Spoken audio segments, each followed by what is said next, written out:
Hello, and welcome to Group 5's presentation. Here, we will be presenting our topic, Teens and the Role of Participatory Culture in Public Library Use. Participatory culture involves removing barriers to expression and engagement, support for creation, informal mentorship, contributor validation, and buy-in and development of social connections.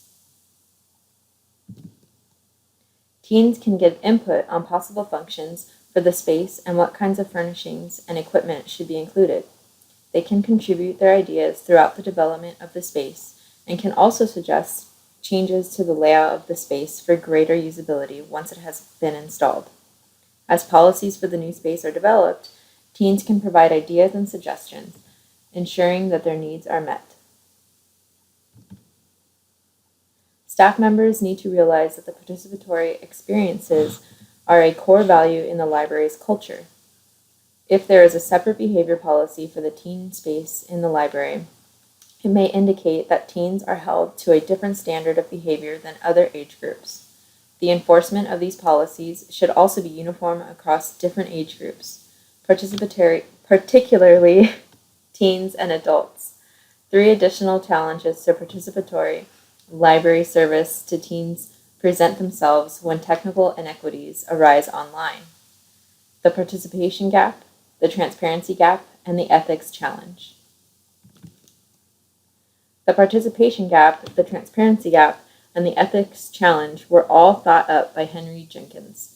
Closing the participation gap means teaching computer skills, encouraging exploration, and fostering confidence and competence. Regarding the transparency gap, teaching teens to evaluate the veracity of information and separate the message from the massage are skills that are necessary in nearly all arenas today.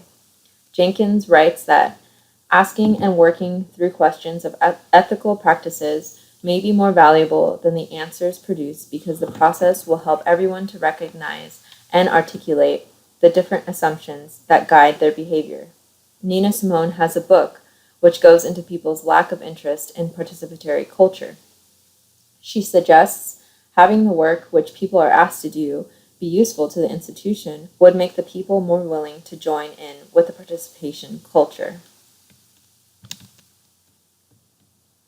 Recognition of teens' own abilities not only plan and facilitate their own programs, but they also publicize them as necessary and encouraged. By gaining the input of teen users and student-led organizations to meet the needs of the teen population, librarians can create a library culture in which teens gain new skills through collaboration and networking that can help them succeed in life after high school. Establishing a group of teen volunteers who can meet with librarians to dialogue and act on all aspects of teen services, from the layout of the library's teen space to planning and conducting programs for their peers, is one method for enhancing library service to this group, a group who should be called the Teen Leadership Group. The makerspace is an ideal place to see participatory culture in action. Once teens are able to use the makerspace, they can not only create items for their own use, but can also teach newcomers how to use the equipment, following train the trainer behavior.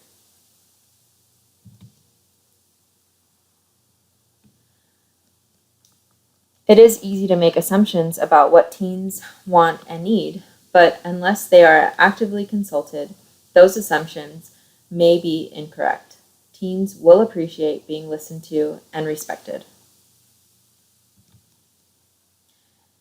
Giving and receiving feedback on creative work boosts that skill and the teens' confidence in their abilities. Because they are involved in the planning process, teens will develop more political empowerment.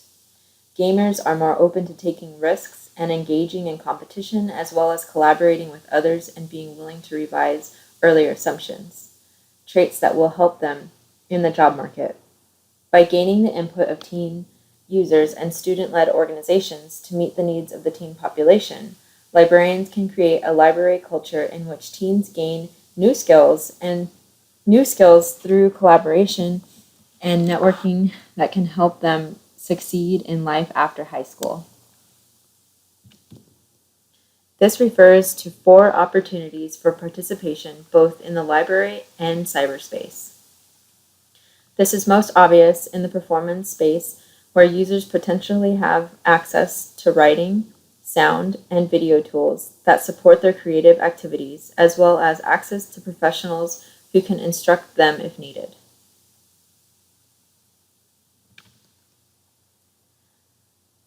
For example, a program about resume writing could have a couple outcomes, such as at least 50% of participants will feel empowered to apply for jobs because they know the proper format a resume should take and the proper language it should include, and at least 80% of participants will compose a basic resume. The outcomes have everything to do with what skills were gained and by attending the program.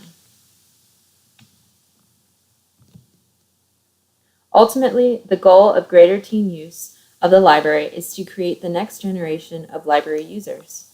Teens who find the library a welcoming place with useful information and a free-flowing exchange of ideas will be more likely to continue their involvement in the library into adulthood. Thanks for watching.